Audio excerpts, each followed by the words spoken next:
Selamat datang di video YouTube channel di Official Auto. Teman-teman, apa kabarnya? Semoga selalu dalam keadaan baik dan sehat. Di video kali ini kita membahas salah satu produk yang cukup happening di beberapa bulan belakangan.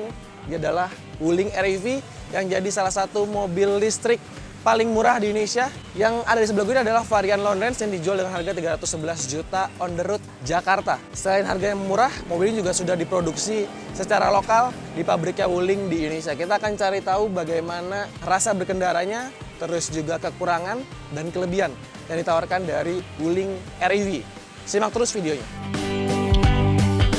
Pengetesan kali ini kita akan cobain Wuling REV berfokus pada penggunaan komuter. Jadi di dalam kota teman-teman, karena memang sesuai klaim dari pabrikan, mobil ini cukup andal digunakan sebagai mobil harian yang kita tahu di Jakarta kan memang cukup macet ya.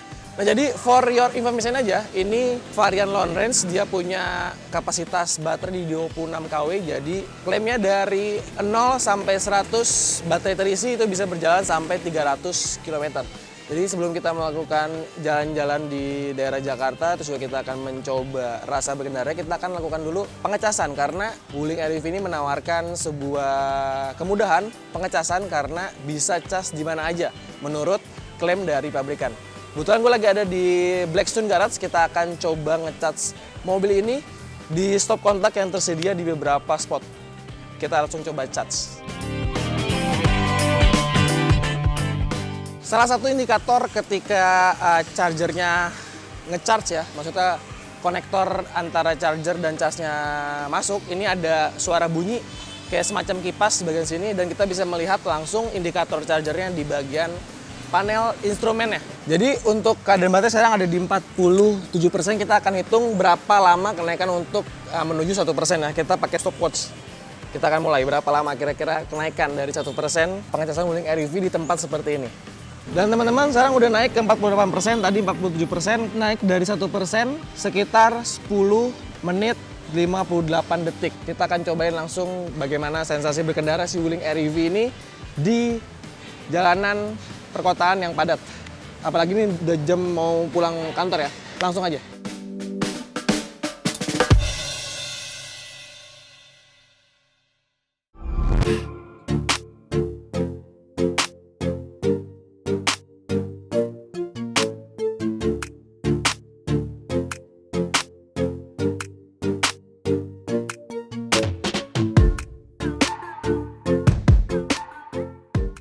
Oke teman-teman, akhirnya gue udah di dalam kabin Wuling REV varian long range yang paling tinggi. Jadi sesuai dengan DNA mobil ini, terus juga hasil riset yang dibuat sama Wuling Indonesia dan peruntukannya sebagai mobil komuter, kita akan coba si Wuling REV ini untuk penggunaan yang fokusnya lebih kepada penggunaan komuter yang memang khusus untuk kaum urban. Jadi kayak misalkan pergi dari rumah ke kantor yang jaraknya nggak terlalu jauh, antar anak sekolah, pergi belanja ke pasar, ke supermarket. Oke, pertama kali menaiki Wuling REV yang gua rasain sebenarnya sama dengan mobil konvensional, tapi ada bedanya tentu aja karena memang dia nggak pakai internal engine combustion dan diganti dengan motor listrik. Tentu aja yang dirasain pertama adalah suaranya yang hening. Ini gue lagi nggak pakai radio, yang terdengar adalah hembusan AC aja dan juga suara motor listriknya di bagian depan. Duduk di bagian driver Wuling REV, pandangan ke depan, visibilitas ke depan cukup baik, kacanya cukup besar, jadi kita bisa melihat secara luas nih bagian depan ketika kita berkendara. Kemudian juga ketika melihat ke bagian sisi kiri, sisi kanan juga cukup baik, spionnya besar. Kita bisa atur posisi atau arah ke belakang sesuai dengan keinginan kita lewat tombol di sebelah kanan sini nih. Jadi sudah elektrik, walaupun memang belum retract ya. Spionnya tetap fix seperti ini. Tapi yang jadi perhatian gue adalah spion di belakang. Agak mengganggu menurut gue karena memang spionnya kecil, terus agak dibuat sedikit cembung. Ketika kita atur, ini ketutupan dengan headrest penumpang sebelah kiri, ataupun ketika kita geser ke kanan juga kelihatan jadi muka kita nih. Jadi memang nggak terlalu bersih banget untuk tampilan ke belakang ketika kita pakai spion tengah, walaupun memang ada bantuan dari kamera belakang.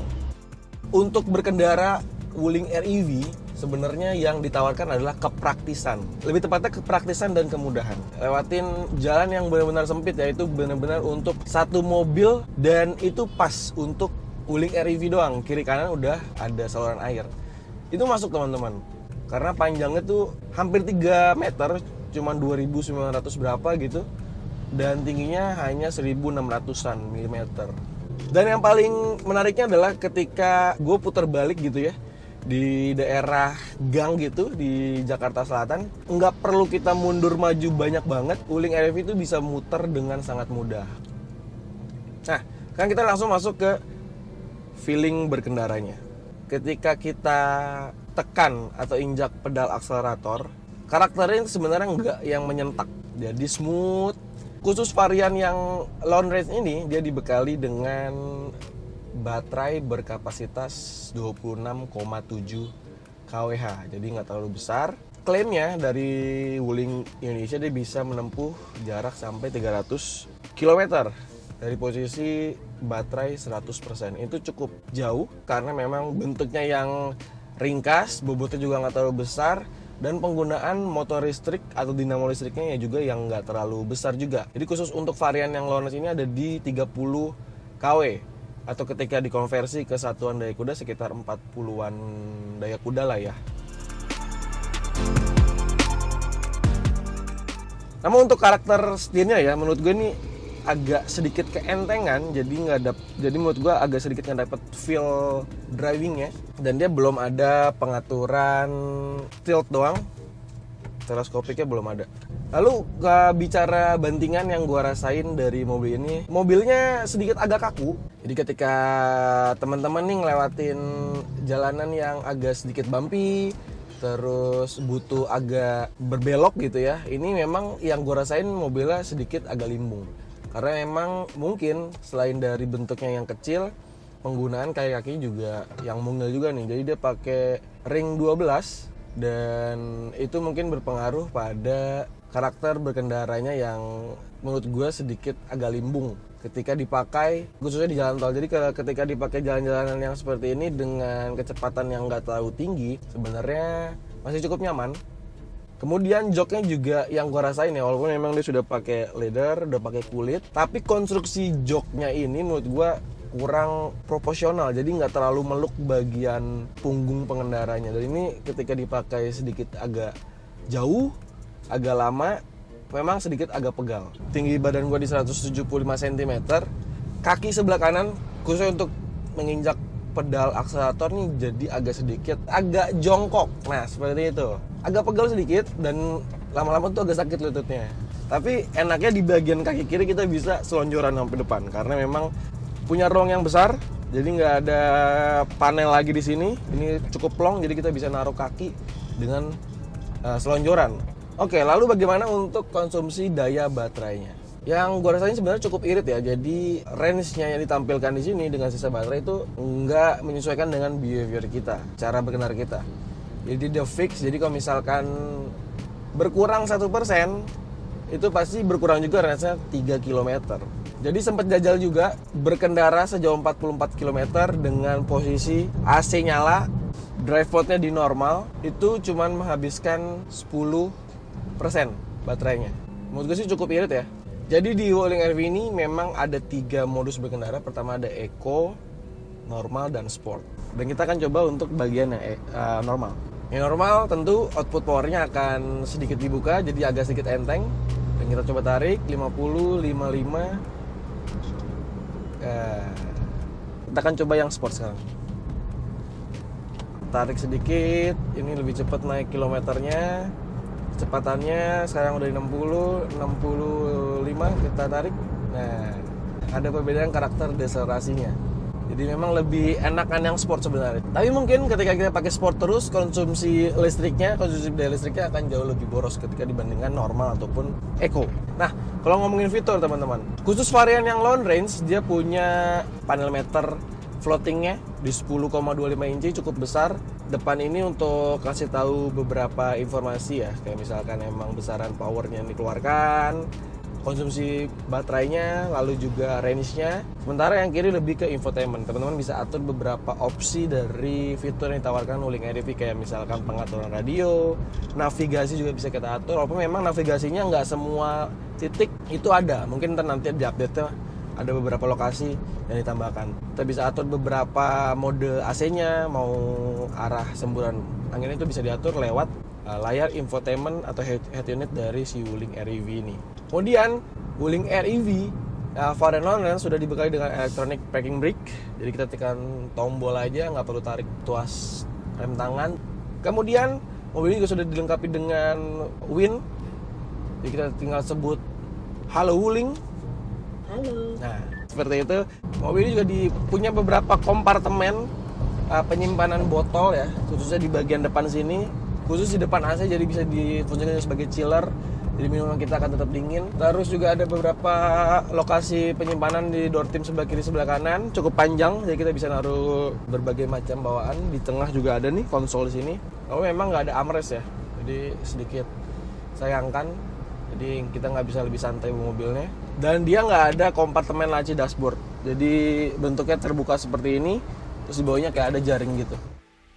Nah, bagaimana ketika duduk di belakang? Jadi dengan badan gue di 175 cm tingginya, kaki gue sedikit agak menggantung, jadi rasanya nggak akan nyaman ketika dipakai jalan jauh. Tapi untuk space leg-nya juga masih ada sisa sedikit, jadi kita bisa minta bantuan pengendara depan atau penumpang depan untuk majuin sedikit joknya. Headroomnya juga cukup baik, tapi di bagian belakang ketika nggak difungsikan sebagai bawa penumpang itu bisa naruh beberapa barang cukup besar, tas masuk, bahkan juga bisa bawa koper sih. Khusus yang varian long range sudah dibekali dengan lampu LED di depan, proyektor, plus dia rel horizontal, belakang juga. Tapi untuk varian yang di bawah itu belum.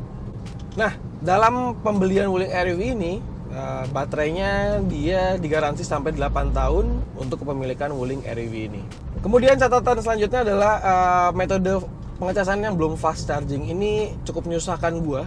Jadi walaupun kita ke SPKLU dengan 22 kW, tetap aja arusnya diterima itu nggak besar, sekitar 7 kW-an. Jadi mau nggak mau kita harus nunggu agak lama dibandingkan mobil listrik yang sudah support fast charging. Tapi keuntungannya kita bisa ngecharge mobil ini di mana aja ya, tanpa ada masalah.